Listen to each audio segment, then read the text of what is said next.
tinggal dalam sesak dada. Kembang-kembang maut ibarat burung di angkasa. Ia paham membaca pergantian musim yang berpesta. Mencium bau kematian adalah menghirup bau kekangenan yang luar biasa. Dan tanganmu yang akrab dengan salju tak sampai beku mencatat keduanya. Meski nasib usiamu berdiri di gawe rahasia. Ya,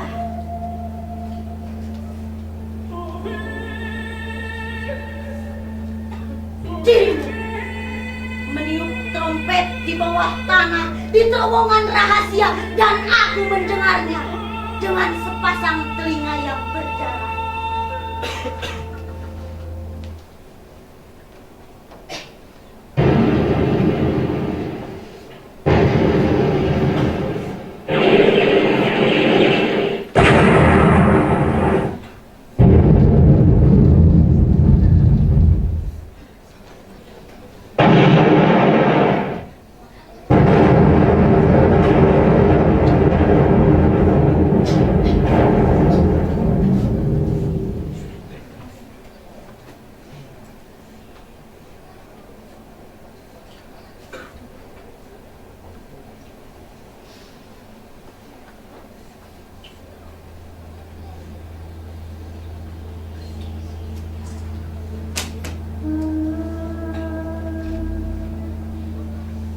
Kalian bangun terlalu pagi.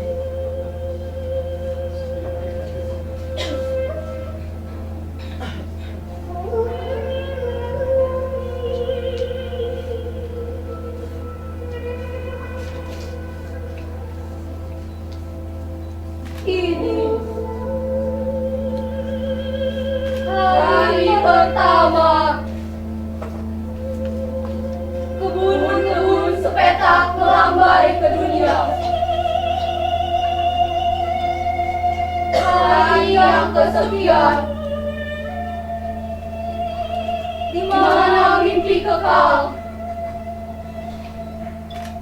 dibongkar pasang dengan but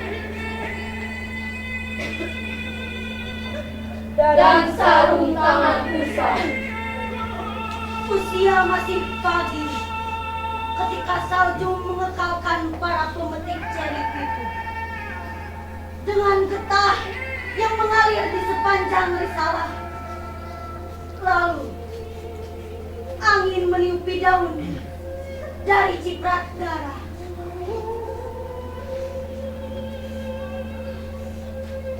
Rupanya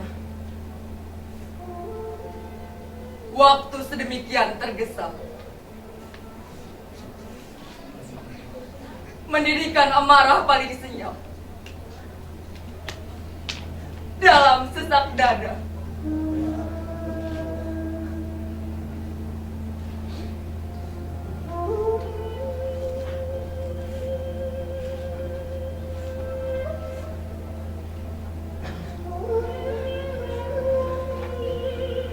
Dirimu tak punya jawaban sepatah pun selain memotong telinga, menggigil mata, dan melempar tubuh ke dasar telaga. Dengan harapan segalanya akan tumbuh jadi peluru atau bom waktu.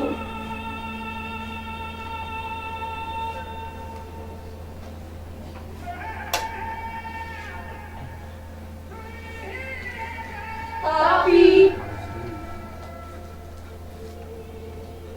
maut yang tumbuh di tembok kota, di pohon ceri, di ranjang lumika Vezik yang Beri nyanyianmu ke langit kekal.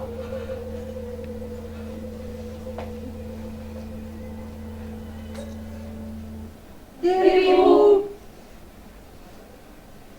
tak punya jawaban sepatah pun selain puisi yang kau peram. Cukup jadi batu saja. Kau menanam sepasang kaki mudamu ke dalam puisi yang ditulis seseorang di tembok kota dini hari tadi, menggali segara dengan darah segar ibumu, Irma. Dan langit seperti membisikkan sesuatu kepadaku. Mungkin seperti dongeng itu yang ingin kubacakan untukmu saat ini.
Mama,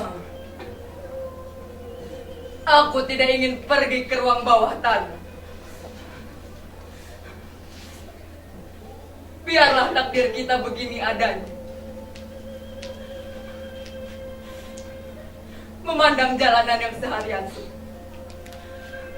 menunduk tembok kota dengan lubang peluru di mana-mana, meraba dinding rumah yang jendelanya pecah semua.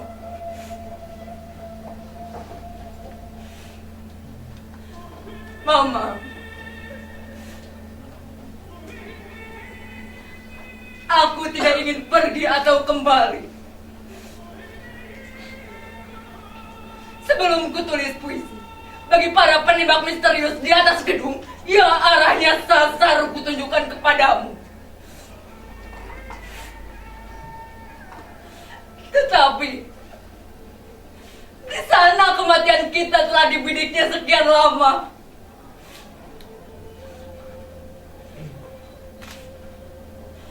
Mama, aku percaya bahwa puisi tak menjadikan kami yatim piatu.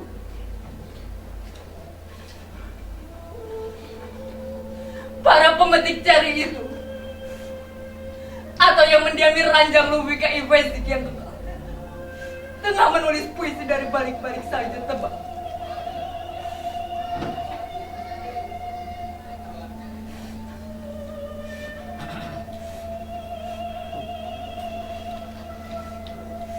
Maut pun mengeraskan biji-bijinya lewat segala musim yang bebal. Dari induk pohon yang ranum, akar serta daunnya. Tapi siapa dia?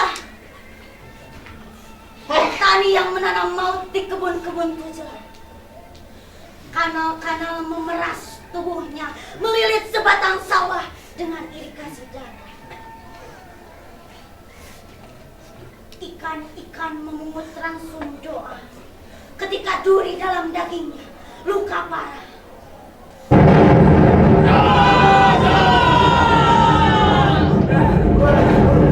Siapa yang menabur tepi di atas tanah yang digali maut sendiri?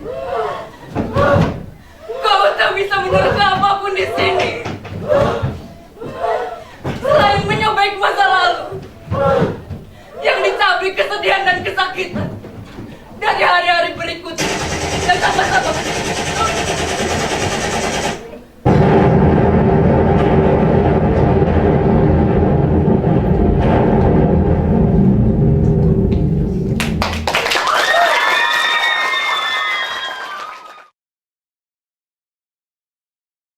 Baik, terima kasih. Waduh, pertunjukan yang sangat keren. Seperti busur panah yang menembus jantung para penonton. Di sini sutradara sudah apik dari mulai casting, penataan ruang, penataan konflik,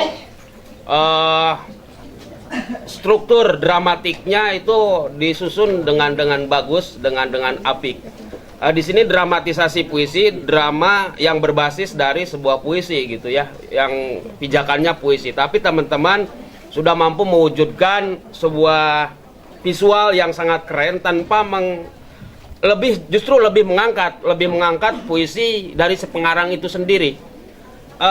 Tokoh utamanya itu keren sekali, karakter vokal yang sangat bagus,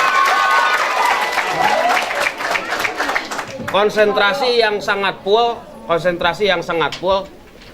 Saya harapkan, siapa namanya? Nur Inaya bisa terus ikut berproses, bisa terus ikut eksis di Teater 28 misalkan, bisa ini, karena Nur Inaya ini punya talenta yang sangat besar, punya energi yang di luar kesadaran dirimu sendiri, itu sudah mampu mengeluarkan energi yang dari dalam ya, dan itu tidak mudah. Tapi dengan latihan, siapapun dengan latihan itu bisa menampilkan. Cuman ada beberapa catatan artistik atau properti ya, karena suasananya ini mungkin penata artistik atau sutradara, saya kurang sepakat ketika ada plastik itu. Kenapa tidak pakai buntalan ini kawat berduri? Akan lebih kerasa, karena jumping ya, ini suasana pencekalan atau perang atau penekanan. Tapi itunya pakai plastik dan prim itu. Tapi kalau dililit sama kawat berduri itu akan lebih sakit kelihatannya itu. Ya, sukses. Terima kasih banyak. Terima kasih. Keren. Ya, terima kasih. Yang pertama, dari sekian banyak puisi Bode Rizwandi, ini salah satu yang saya suka ya, puisinya. Dan kalian memvisualisasikannya, mendramatisasikannya dengan sangat luar biasa. Bagus sekali.